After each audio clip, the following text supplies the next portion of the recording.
Welcome to the Great Girlfriends podcast, where we discuss life, love, laughter, and everything in between. I'm your host, Sybil Amuti, and I can't wait for you to hear all of the Great Girlfriend magic on today's show. So without further ado, grab something great to drink, grab your pen and your paper, and get ready for this week's episode. Enjoy! All right. Well, happy Wednesday. I am super excited to be back with the coaching hot seat. If you have not been a part of this experience before, you're in for a treat. It's a lot of fun.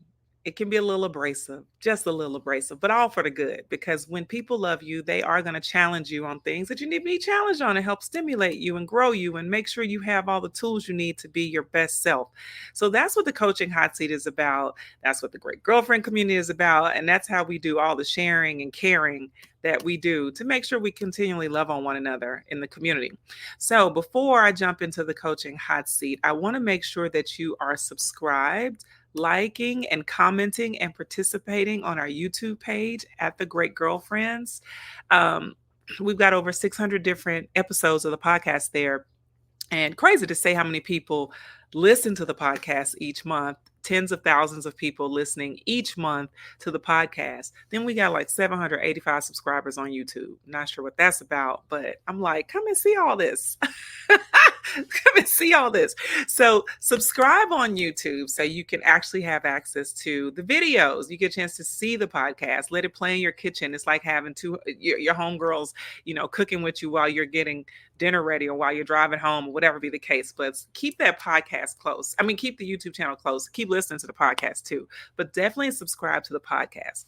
And then I wanted to just give you a little bit for those of you that are new to the Great Girlfriend community. Welcome.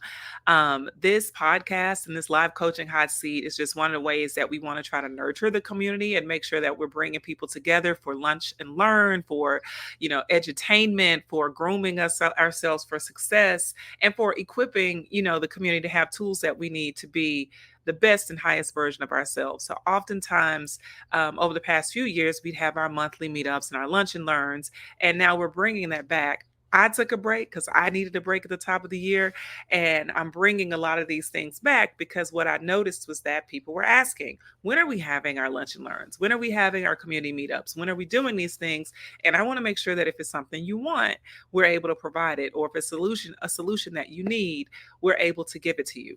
So that's what this is about. And one of the things that came up in our end of the year survey was about leadership and how do I grow as a leader in my workplace, or how do I become the best version of myself at work, or how do I express my ideas without looking like I want to, I'm trying to take someone's position, or how do I really make sure that I'm heard, that I'm seen, and that I'm considered for promotion. And if you've ever had that feeling or you're having that experience right now, you can just drop a note in the comments. I'm curious to know if there's anyone who's in that space right now where you feel like you're in your workspace and you like the work that you do, but you're being overlooked for positions, or you're not fully expressing what it is you're very passionate about. You're just doing like a micro dose of it, but you need to take it to the next level. Or you just feeling like you got to sync all together. You just don't know, where you fit, where you belong, or how to create a sense of belonging in your workspace. If that's you, I understand, I overstand. And that's part of why the Great Girlfriends community was founded. For me personally, it was a need for me to express what I thought was missing in conversation, which was the power of friendship for women, and why I thought that was important, not just in one area of life, not just personally, but professionally, spiritually, physically, mentally, emotionally, all aspects of life. I feel like friendship is a superpower. And the reason that the brand and the community was started and the podcast was started was because I had social proof that friendship makes the world go round. And I felt like too many people disbelieved. So I made it my personal mission to start having these conversations. And my then partner, Brandis, was with me on board with me to do this. So we started having the conversations about friendship, talking about the importance of friendship, talking about what's missing in friendship, talking about how we can do better in friendship. Can people do friendship in business? Like, we started having a myriad of conversations around it, and ultimately became thought leaders and experts in the space because not only did I start to study the qualitative experience of friendship, I also started to study the quantitative experience. So I started looking at data, and I started to note that brands were saying peer-to-peer influence is the number one driver for consumer purchasing decisions. And I'm like, it's not just any person. It's your friend. It's your great girlfriend. When she tells you, girl, go get this skincare, girl, go log on, get this app, go watch this show. These are the things that make that influence purchasing or consumer decisions. And so, and that's true, girlfriends. Y'all know if somebody texts you and be like, this changed my life, or I ate this, or Ozempic, Ozempic, Ozempic. We all know that the word of mouth of Ozempic has been changing and transforming lives and waistlines and snatching people up, because it has. And that's an example of how that influence has happened through peer to peer. Then I started looking at quality of life indicators, how people live longer when they have great girlfriends, not when they're married. Men live longer when they're married. Women live longer when they have quality friendships. And you can understand why men live longer when they're married. It makes sense for men because men, kind of ultimately need someone to kind of support and anchor them and get them to their doctor's appointments and tell them to take their vitamins and get them healthy meals. But women who have great girlfriendships actually live longer. And it makes sense. You understand that your friends travel with you through life and time, and that support and those relationships are invaluable, and they actually make your life healthier.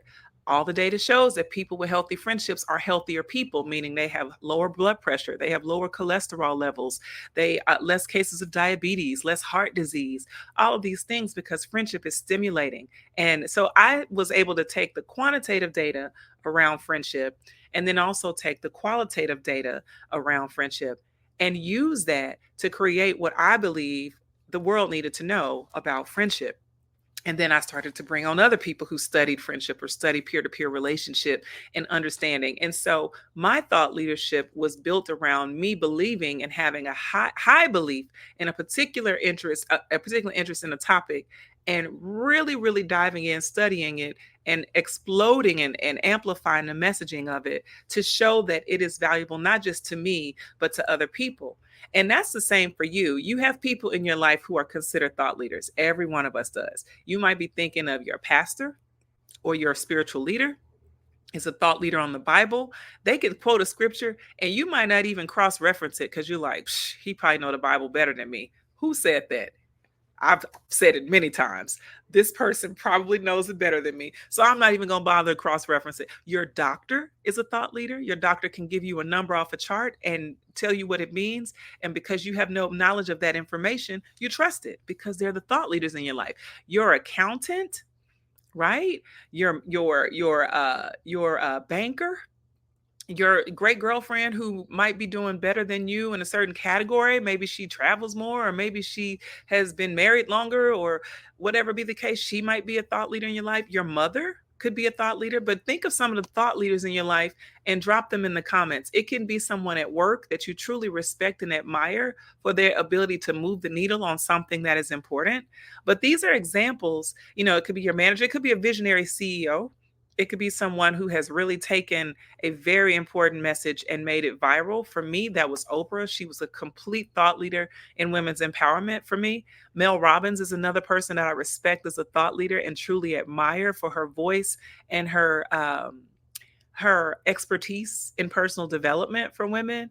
So you can think of people in your life that have exemplary experience in a topic. They're passionate about it. They speak it from a mouthpiece, whether they got a microphone, whether or not they're in the car, wherever they go, they either amplify it or they really optimize your experience with the word, right? Or with this thing.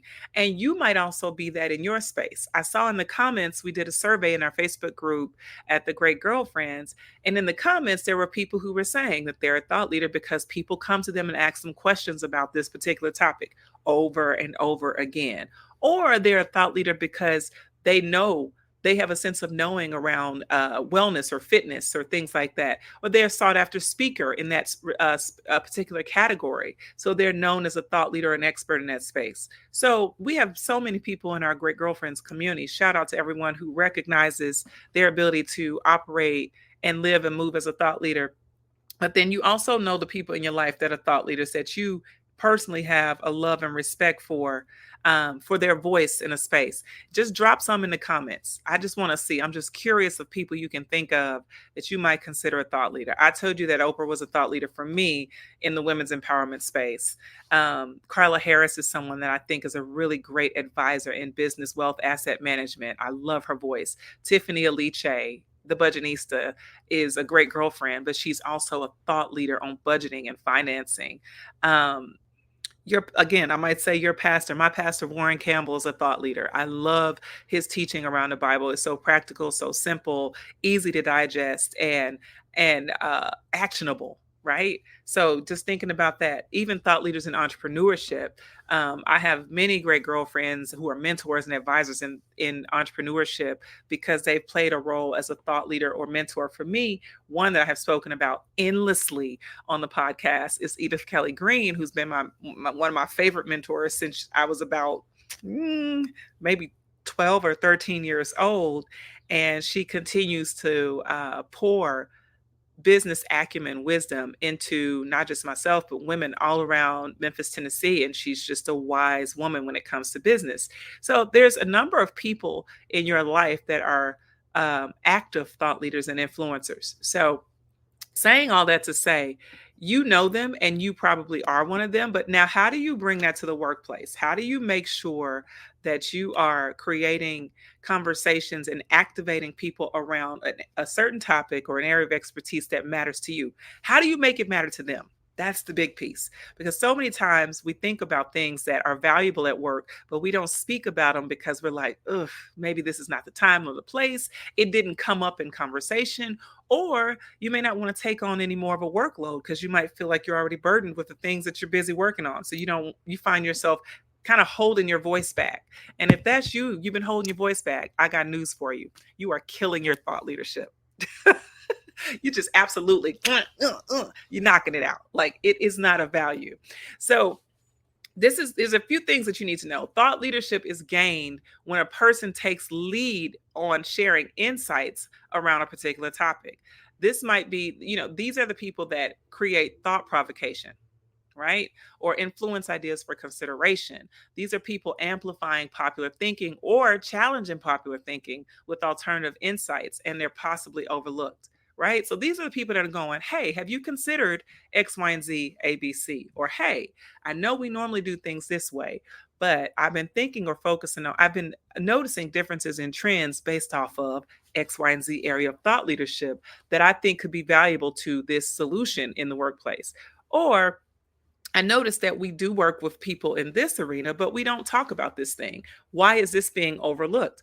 This is someone who brings an expertise or certain topic to the table to kind of stimulate or ignite transactions around it, right? So you want to make it relational so that it can be transactional. So that's what you're doing as a thought leader. And you have your examples of things that you do, but you might want to think about how you do it at work in some ways that you could do it differently. I see some examples, by the way. I want to go back. Fawn Weaver, brilliant thought leader. Brene Brown, absolutely. Dr. Deanie Tarver, yes. Lisa Sun, Ebony Young on mindfulness.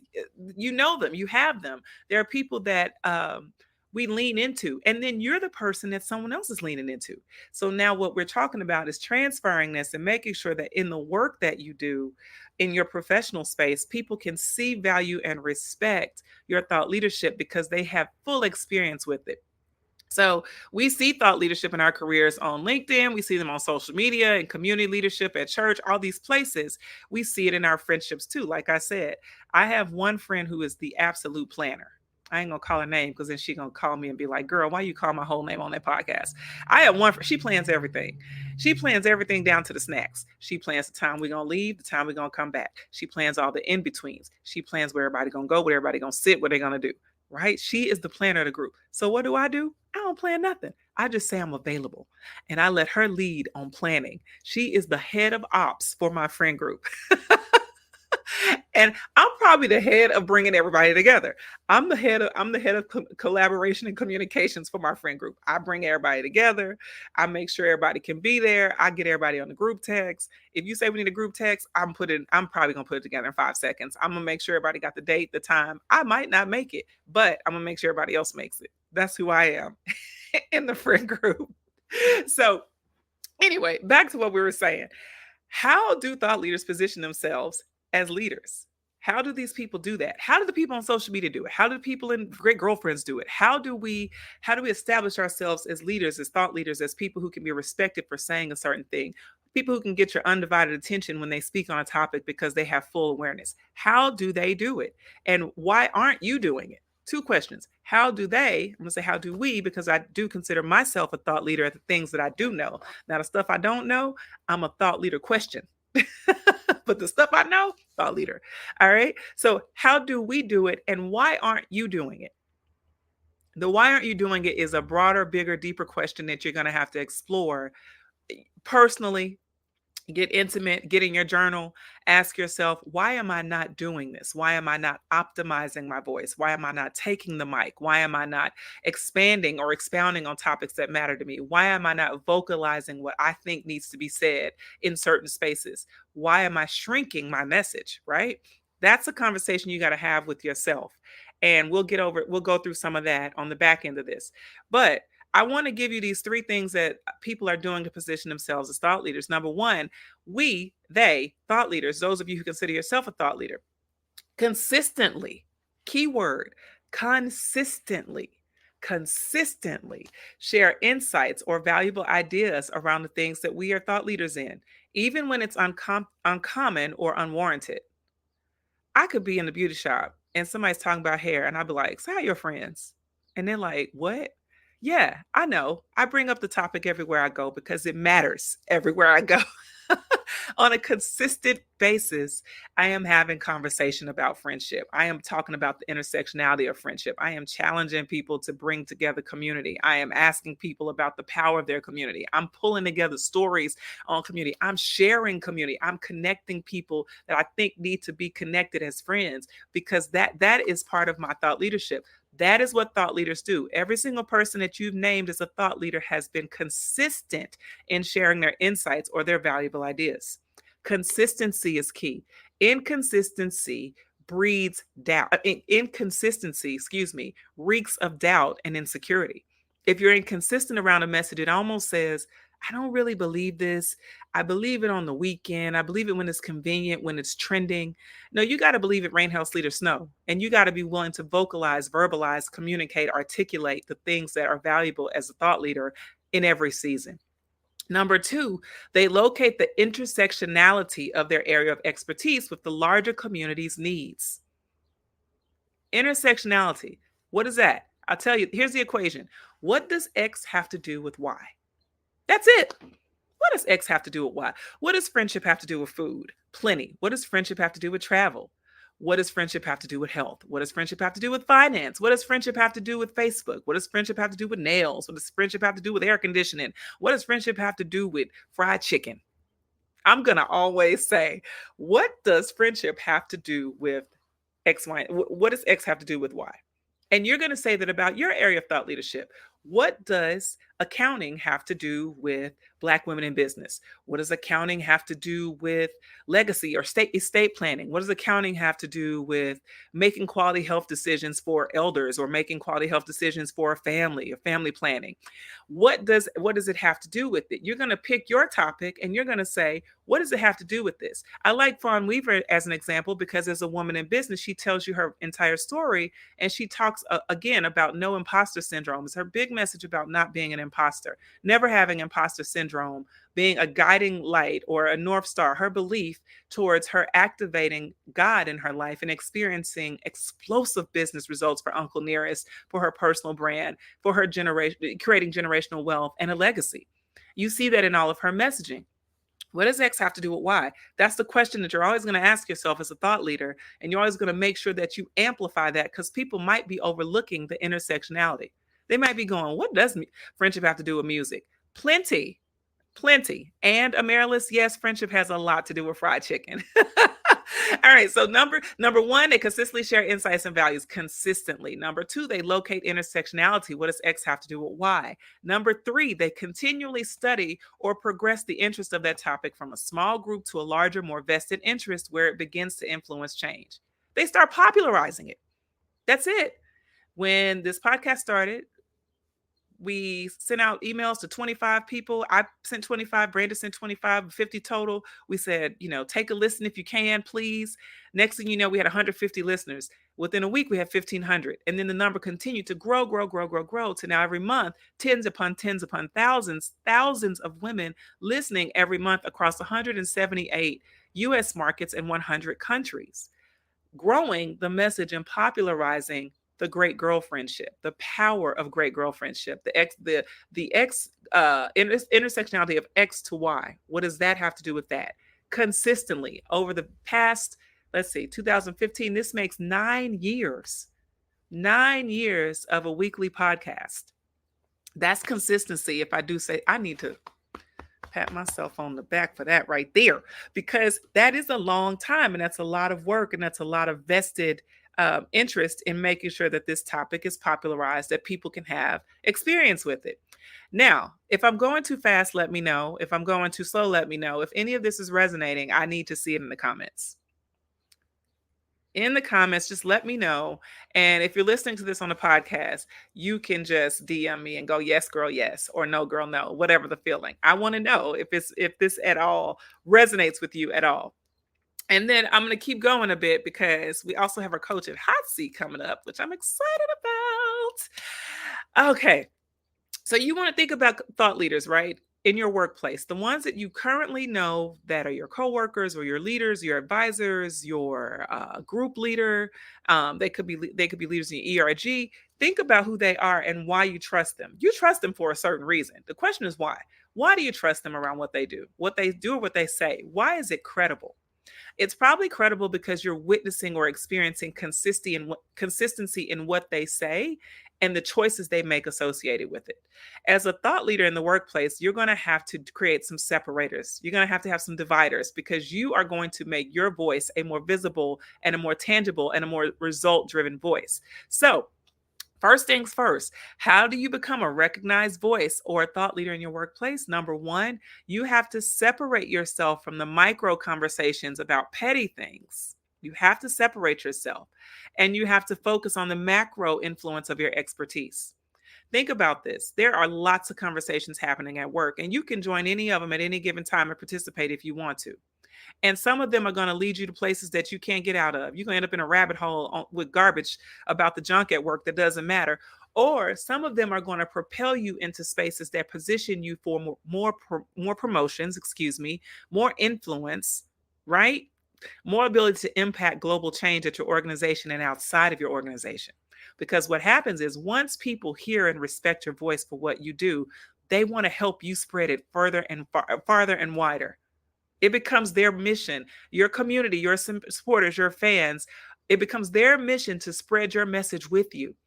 You almost have evangelists that come alongside you because they believe in what you're saying. But that only happens when you separate yourself from the micros. So think about the petty conversations. You might be making a side list and going, I have been caught up in a group text or group email or a team meeting. A Teams conversation or something in chat about somebody or something or who might be leaving or whether or not the company's downsizing. While you're still there, optimize your voice. While you're still there, make sure your seat at the table is recognized and respected. Leave space for someone else to fill in another chair. Right? Prepare the space so that you can own and have equity in what's taking place on a day-to-day basis. That's what you got to do. Separate yourself. Number two, quantitative and qualitative data. You can feel something in your heart of hearts, and that is wonderful to feel it and have an emotional and a mental and a spiritual experience with something. It's great to have data. It's great to have some quantifiable numbers that back up the fact that what you feel is actually being experienced in the marketplace. So whenever you talk about the thing that you think matters, it doesn't hurt to have some quantitative data behind it. Make people know that there is a disparity, if there is one, and that you're here to help change that thing that you have seen or not seen. And if you can't find quantitative data, do a survey. Why not do a survey? You can survey friends and family. You can survey coworkers. You can survey people on LinkedIn. You can survey on Facebook. You can survey anybody you want to survey in your church community, wherever you have a population that looks like your hypothesis. Survey. Find out what's true. Find out if what you're feeling or thinking or experiencing as a thought leader is real. And then bring that data back to the table. All right. Number 3, skip the line. Skip the line. Don't wait for someone to call you to the table. Don't wait for someone to call and ask what you think. Don't wait for someone to ask you to write a white paper. Don't wait for someone to invite you into the meeting. Skip the line. Skip the line, skip the line, skip the line. What does that mean? Well, I'm telling you to walk ahead of the conversation. As someone who's a thought leader, you can oftentimes forecast consequence. You can see when something great's going to happen regarding to your area of expertise, and you can see when danger's on the horizon. As a thought leader, be the one who prepares the way. Skip the line and start the conversation. Start the conversation. And then slowly gather the people that are starting to take interest or experience or really want to back up this conversation or this thought leadership that you have. But skip the line. Don't wait on someone who's already a thought leader to popularize something that's important to you. It's not important to them in the way that it's important to you. So you got to skip the line.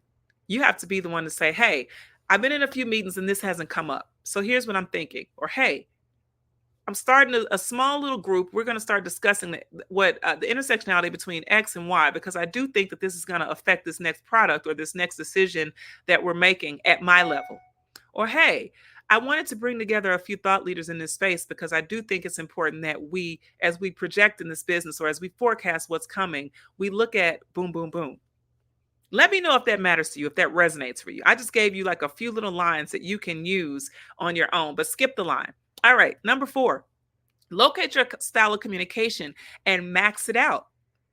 Max it out. You have your own style of communication. I am incredibly verbal, as you have already noticed with 9 years of a podcast.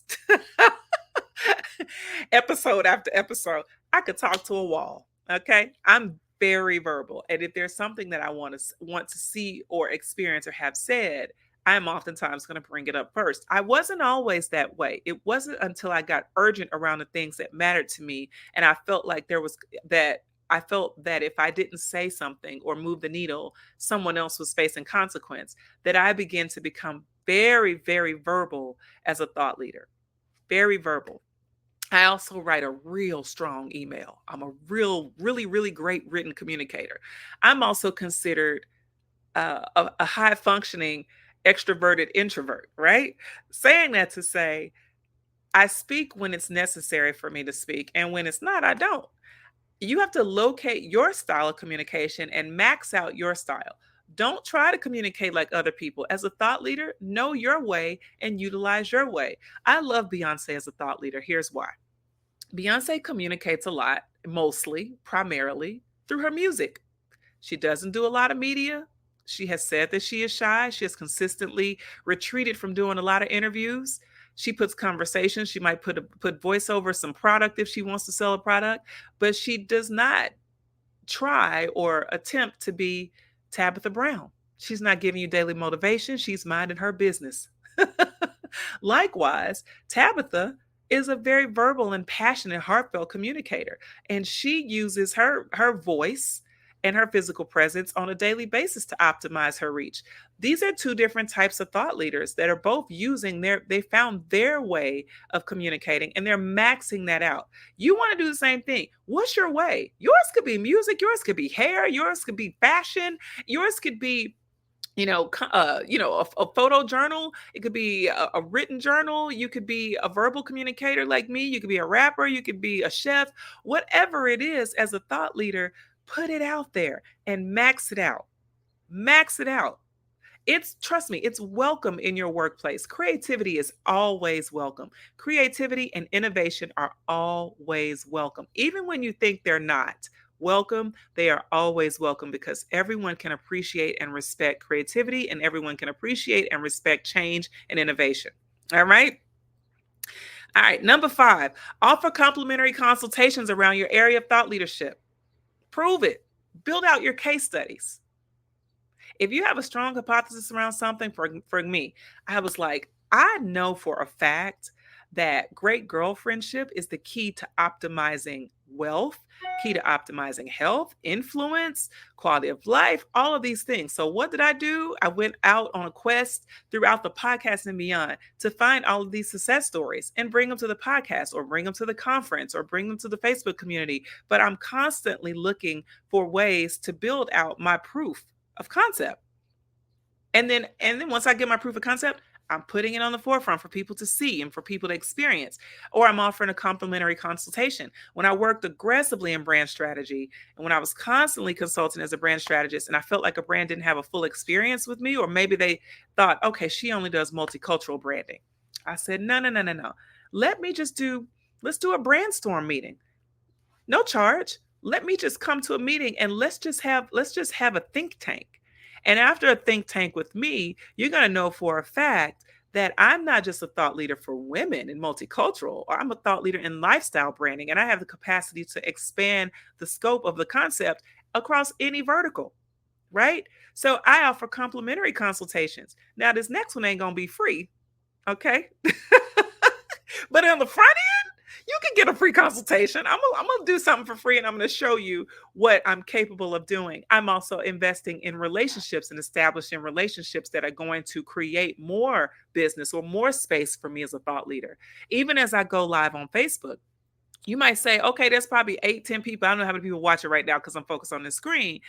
But afterwards, after people watch, after they've seen this, after they listen to the podcast, then comes the question, oh, hey, would you mind coming to speak at my university? Would you mind coming speaking at my corporation? Would you mind to come and speak in all these different spaces where you can expound upon this topic? Because I saw you do a live, or I saw you mention something on LinkedIn, or I saw something that you wrote in a newsletter for Great Girlfriends, or I saw something at the conference. Or I realized that if you did all of that, you're capable of doing something here. Can I invite you in? So that's what you want to do. Offer complimentary consultations. Every good drug dealer, and this is such an inappropriate reference, but every good drug dealer is going to give you some for free first. The next thing you know, you're scratching and itching, and it's going to come with a charge. Okay. I'm just saying. I'm saying, as a marketer, as a thought leader, someone who is optimizing the product experience, you got to know when you got to offer up something for free, complimentary consultation in exchange for long-term relationships or opportunities to expound on your thought leadership. Last but not least, number 6, invite people who have experience working with you to write reviews. People need to review you. Don't just give that great idea out in a meeting and everyone love it and they walk away. I need 3 of y'all to shoot an email upward and let X, Y, and Z person, boss, know that you were in the meeting with me and that what I said was so profound, it shaped or transformed the way that you're going to face a strategy or a campaign or some type of workflow. Don't just let the dust settle in the meeting. And then you do it for other people. You make sure that you're paying it forward with a compliment, with a review to the next person's boss or the next person's lead. But always ask people, if you enjoyed that experience, if you really liked what I said in the last X, Y, and Z, if you thought that was wonderful, please write a review for me. Write to celebrate me with an accolade. Like, give me a public round of applause. Something that I can eat off of, that my kids can eat off of, that I can share with the next girlfriend or I can share in the workspace. But do that at work. If you led a meeting and it was amazing, pull 2 people to the side and say, hey, can you do me a solid? I'm making sure that everybody understands this thing that I'm passionate about. Would you mind just emailing or dropping a note saying how amazing that this meeting was and that you look forward to more of these from me? Or I'm looking to expound more in this space. Can you do me a favor? Would you mind just asking for me to lead more meetings in this particular area? You can do that. And listen, if they aren't able to write it, don't worry, because the next time you drop a bomb meeting and the next time it's flying amazing and wonderful, somebody else will do it for you. And then you know who not to write reviews for after that. Just saying. All right. Did I give you something that's useful, that's actionable, that's tangible, that you can take away, that you're like, I am going to take this. I'm going to use this as food for thought. I am going to do better at optimizing my experience as a thought leader. I'm going to make sure that I always continue to put my name out there first. Okay, good. I'm seeing yes. I'm seeing yes. I'm seeing yes. Okay, great. All right, great girlfriends, did you enjoy this week's episode of the podcast? If so, would you please give us your amazing review on iTunes? Every single review helps another great girlfriend get plugged into the podcast and the community. Speaking of community, make sure you join our Facebook group at The Great Girlfriends, follow us on Instagram at The Great Girlfriends, and on Twitter at @the_great GFS. I'm Sybil Amuti, and I'm out. Peace.